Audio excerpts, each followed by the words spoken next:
सत्संगत जी, प्यार से कहना धन्यकार जी। सिलीगुड़ी के सत्संग भवन में आप सब आए हैं और सत्संग का आनंद लेते हुए संतों की वाणी को श्रवण किया कि सभी महापुरुष क्या बोल रहे थे, चाहे भजनों में गा रहे थे, कविताओं में बोल रहे थे।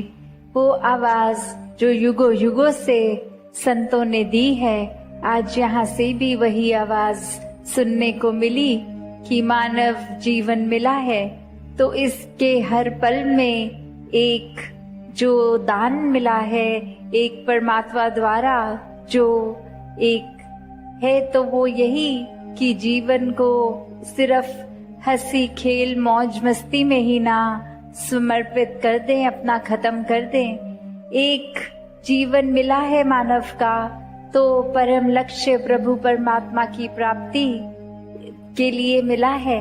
तो कैसे इसके लिए ये एक जरूरी है कि जीते जी ब्रह्म ज्ञान प्राप्त कर लें और अपनी पहचान कर लें। इस निराकार की पहचान करते हुए अपनी एक आत्मा की जो असल सच्चाई है उसकी जानकारी मिल जाए, ताकि जिस दिन ये शरीर खत्म हो उस दिन फिर ये आत्मा को पता हो कि कहाँ से आई है, कहाँ जाना है, वरना तो सिर्फ भटकन ही भटकन होगी। तो कैसे एक भक्ति की जब बात करते हैं तो भक्ति की शुरुआत ही ब्रह्म ज्ञान से होती है। जब इस परमात्मा को देख लिया, इसके एक अपने से जो कनेक्शन स्थापित कर लिया, तो भक्ति की शुरुआत वहां से है। फिर भक्ति को एक और मजबूत करने के लिए बात विश्वास की आती है। एक तरीका जो बहुत ही सरल कि नित्य प्रति संतों के अंग संग रहें, सत्संग में आकर अच्छे गुणों को श्रवण किया करें, अपनी आध्यात्मिक जड़ों को और मजबूत किया करें। मन का रिश्ता इस परमात्मा के साथ सुमिरन द्वारा और पक्का करा जाए। अपने जीवन को पूरे संसार, इस पूरी मानवता के लिए समर्पित निस्वार्थ सेवा से किया जाए। तो कैसे परमपिता परमात्मा निरंकार जो भी नाम से हम बुलाएं, तो ये सच्चाई हमेशा से थी, हमेशा के लिए है। अक्सर इंसान जब किसी को देखता है कुछ करते हुए तो वही कार्य करने लग जाता है बिना सोचे समझे। एक अपनी जो इस परमात्मा ने ये दिमाग, ये बुद्धि, ये विवेक, ये चेतनता जो दी है, उसका प्रयोग करना भूल जाता है कि कैसे किसी एक ने कर लिया, वो ही दूसरा अंधाधुंध करने लग गया। तो बात वही है कि एक नकल अगर हम किसी के करेंगे बिना कारण जाने तो वो हमें लाभदायक नहीं रहेगा।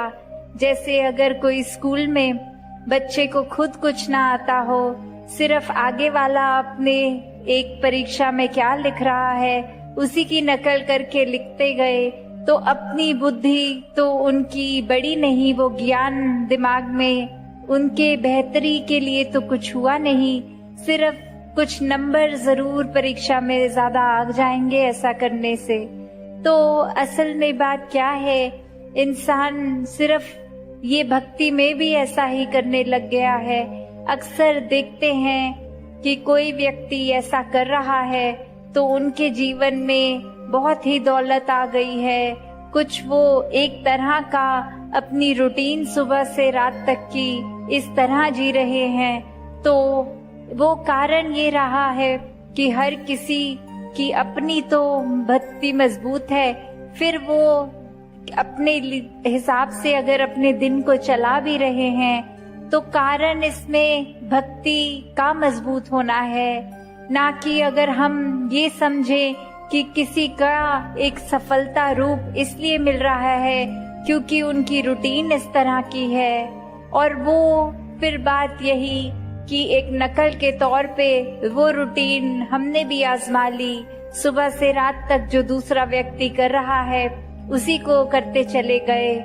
जो मन में उसके भाव है, जो अच्छी आदतें हैं, वो है कारण जो एक उसको सफल बना रहा है।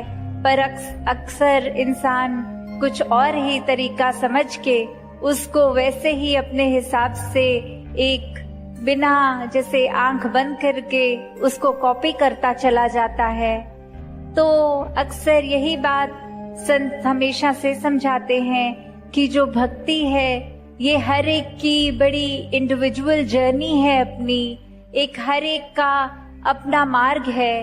कैसे सिर्फ और सिर्फ जब हम ध्यान लगाते हैं कि ये संत क्या आवाज दे रहे हैं, ये क्या करने के लिए इंसान को ब्रह्म ज्ञान लेने की ये जो जरूरत समझाई है, तो बात वही कि जब परमात्मा का एहसास हर समय रहेगा तो जो कार्य करेंगे वो भक्ति बनता चला जाता है। तो फिर एक ये बात कि किसी का कुछ अच्छा लगा तो वो अपनाना उस तरह तो अच्छा है जिससे एक हमारी भलाई हो, पर बिना वजह जानना एक जो अंधविश्वास भी कह लें, एक सुपरस्टिशन भी कह लें कि किसी ने ऐसा किया, ये प्रथा चलती आ रही है, बेवजह उसको सुनकर उसी की तरह उसी भेड़ चाल में चलते गए। तो हर चीज का जब एक कारण सही पता हो तो वो कार्य किया मुबारक रहता है, वरना तो संसार में अनेकों भ्रम हैं और सिर्फ ब्रह्म ज्ञान द्वारा ही वो भ्रम भुले के भ्रांतियां वो झूठ एक सामने आते हैं और एक सच्चाई का रास्ता ब्रह्म ज्ञान द्वारा ही समझ आता है कि किस तरह अगर एक संसार का उपज ही इस परमात्मा ने किया है तो इसकी बनाई कोई भी रचना अशुभ नहीं है। कैसे फिर ये पता चलता है कि हर समय ही एक मुबारक समय है, कोई दिन, कोई घंटा, कोई खास वो उसमें कोई अच्छाई उस तरह नहीं है, सभी परमात्मा की बनाए हुए समय हैं। कोई भी दिशा ज्यादा श्रेष्ठ नहीं है, सारी दिशाएं ही इस परमात्मा ने बनाई हैं।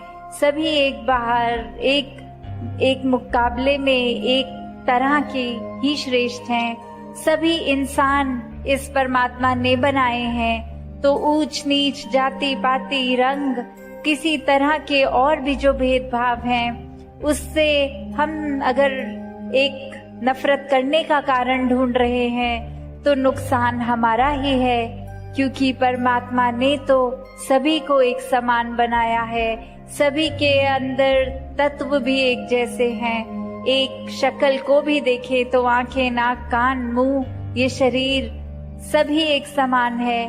और हमने इंसानों ने क्या कारण ढूंढ दिया, वो उस प्रांत का है, उस राज्य का है, उस देश का है, इस तरह का खाता है, उस तरह की बोली भाषा बोलता है। तो ये कारण बन गए एक नफरत करने से कि हमारे जैसा जो दिखता नहीं, खाता नहीं, वो इंसान अच्छा नहीं होगा।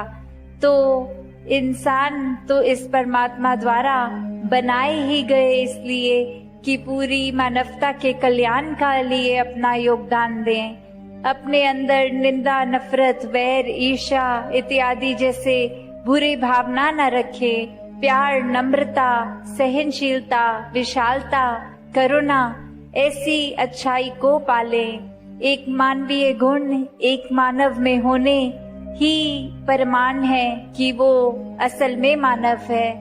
तो कैसे एक अच्छाई का रास्ता, ये सच्चाई का रास्ता जो ब्रह्म ज्ञान द्वारा मिला है, इस निराकार के एहसास में रंग के जो भी एक हमारा फिर रास्ता होगा, वो जब ये एहसास है मन में तब तक वो रास्ता सही होगा। जिस समय हम निराकार को भूल जाते हैं, अहंकार को मजबूती दे देते हैं अपने अंदर, ये मान लेते हैं कि हम ही श्रेष्ठ हैं, हमारे द्वारा कार्य किए गए ही महत्वपूर्ण हैं, तो फिर वो अहंकार मन में प्रबल होने के कारण हम अपना भी नुकसान कर देते हैं और दूसरे का भी उससे कोई हित नहीं हो पाता। एक अक्सर सेल्फ प्रमोशन की भी बात जो आती है, अक्सर सेवा करते करते भी एक अगर हमें लगता है कि हम अगर कोई कार्य को एक दूसरे को बता दें कि हम इतना सारा दान कर रहे हैं, हम इतने महान काम कर रहे हैं, हम इतने एक जिंदगियों में इतनी अच्छाई डाल रहे हैं, तो फिर वो सेवा भी एक दिखावे की सेवा हो गई। जब मकसद ये हुआ कि मैं ये सेवा कर रहा हूँ, लोग मुझे पहचाने कि मैं कितना अच्छा इंसान हूँ, इतना कुछ करता हूँ समाज के लिए, तो कैसे जब एक मन में ये बात आ जाएगी कि ये कर्ता परमात्मा है, इस परमात्मा ने ही बल बख्शा है तो शरीर चल रहा है, इस परमात्मा ने भी जितनी भी दौलत दी उससे कुछ हम कार्य कर पा रहे हैं, इस परमात्मा ने जितनी बुद्धि दी उसी द्वारा हम सोच पा रहे हैं, तो ही जब हर काम का श्रेय इस परमात्मा को दिया जाता है, खुद को उस स्थिति से निकाल के कि परमात्मा चाहता तो ये कार्य किसी और से भी करवा सकता था, फिर हमसे अगर ये घट चुना तो इसमें हमें अपने ऊपर तो श्रेय लेने की कोई बात ही नहीं है। ये परमात्मा का कार्य परमात्मा ने किसी से भी करवा दिया। जब ऐसे मन में भाव होते हैं तो फिर वो जीवन बहुत ही नम्रता वाला जीवन होता है। फिर दिल पे ऐसा जो जीवन जी रहे होते हैं उनके एक बुराई की मिट्टी नहीं चढ़ती। वो जब खुद का ही कोई अस्तित्व नहीं जानते, ये पता है कि ये शरीर भी, ये मन, ये सोच, ये कुछ भी जो हमारे पास है वो इस दातार का तन मन धन दिया गया है, तो फिर इसी की वस्तु जब इसी को सौंपते हैं तो फिर अपना तो कुछ रहा ही नहीं। फिर वो नुकसान देने वाले कोई भाव मन में जन्म नहीं लेते कि आज अगर परमात्मा ने कुछ सुख सुविधा के रूप में दे भी दिया और कल ले भी ले तो उससे मन पे कोई बुरा प्रभाव नहीं पड़ता कि इसी की मर्जी है। आज अगर महल दे रहा है और कल आर्थिक अवस्था खराब होने से झोपड़ी भी मिल रही है तो भी इसका शुक्राना है हर समय, इसको जो ठीक लगा इसने दिया। तो ये शरीर भी आज ठीक चल रहा है, कल कोई दुख तकलीफ हो तो ये चेतनता तो यही है कि एक शरीर की बीमारी है, एक अस्पताल जाके इलाज कराया जाए, और अगर वो इलाज होने के बाद भी एक शरीर में कमी है तो फिर भी उसका कोई एक दिमाग पर असर ना आए। वही बात कि शरीर में कमजोरी भी है तो मन तो दुरुस्त है। इस परमात्मा ने जैसे शरीर दिया, जैसे चलाना चाहा उसको चला रहा है। तो ऐसे अगर हम पल पल कोई भी घटना अपने जीवन में देख ले, अड़चन हमें तभी आती है जब हमारा दिल और दिमाग कुछ चाह रहा होता है और उस मुताबिक वो वस्तु या वो घटना नहीं घटती, और फिर हम इस परमात्मा को कोसते हैं कि पूरे संसार का तो भला कर रहे हो, हमारी तो ये इच्छा पूरी नहीं कर पा रहे हो। और बात यही कि हमसे ज्यादा बेहतर ये परमात्मा को पता है कि हमें जीवन में क्या देना है, क्या नहीं देना।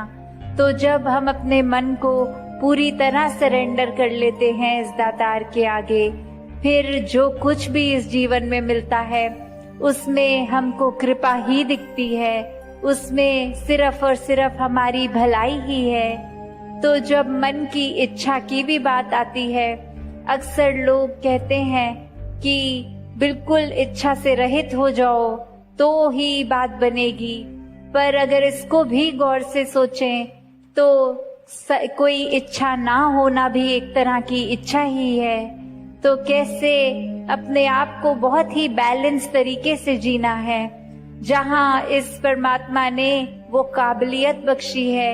एक जैसे स्टूडेंट्स को हम स्कूल टाइम से समझाते हैं कि बच्चे पढ़े लिखो अभी इस समय ताकि आगे जीवन में कुछ बन पाओगे, वो ड्रीम्स की बात, एक लक्ष्य की बात, एम की बात हम करते हैं, तो काबिलियत तो इस परमात्मा ने हर एक को दी है। अब हमें उस रास्ते पे वो काबिलियत अपनी पूरी करने के लिए चलना है। जब अगर कुछ एक हासिल हुआ, उसमें भी फिर कृपा परमात्मा की है, और अगर अपना पूरी मेहनत, अपने पूरे दिमाग से, अपने शरीर से पूरी कोशिश कर ली, फिर भी कोई चीज हासिल नहीं है, तो उसमें भी दुखी नहीं होना, ये सोचकर कि इसमें भी परमात्मा ने कोई भलाई छुपाई है, आगे कुछ और इससे अच्छा मिलना है। तो दातार सभी पे कृपा करे कि हर पल जब इस निरंकार को याद रख के कोई भी कार्य करे, कोई भी एक सिचुएशन, एक हालात जीवन के हैं, तो जब तक इस निरंकार को उस समय हम हाजिर नाजिर देखेंगे, उस पल में कोई दिक्कत ही नहीं लगेगी। और जब उसमें नहीं दिखेंगे, सोचेंगे सब गलत है, तो हमारा एक सोच, हमारे दिल में भी ये नेगेटिविटी बस जाएगी, जो हमको भी परेशान करेगी, घर वालों को भी। और आगे हम जिससे बात करेंगे, एक सिर्फ और सिर्फ नेगेटिव बात ही करेंगे, एक नुकसान दिए बात करेंगे। तो हर समय हमने सिर्फ निरंकार को याद रखना है, ताकि हम भी एक जीवन अच्छा जीते चले जाएं, और जीवन खत्म होने के बाद भी इस आत्मा को पता हो कि कहाँ जाना है। दासी इन्हीं शब्दों से आज्ञा लेगी। साथ संगत जी, धन निरंकार जी।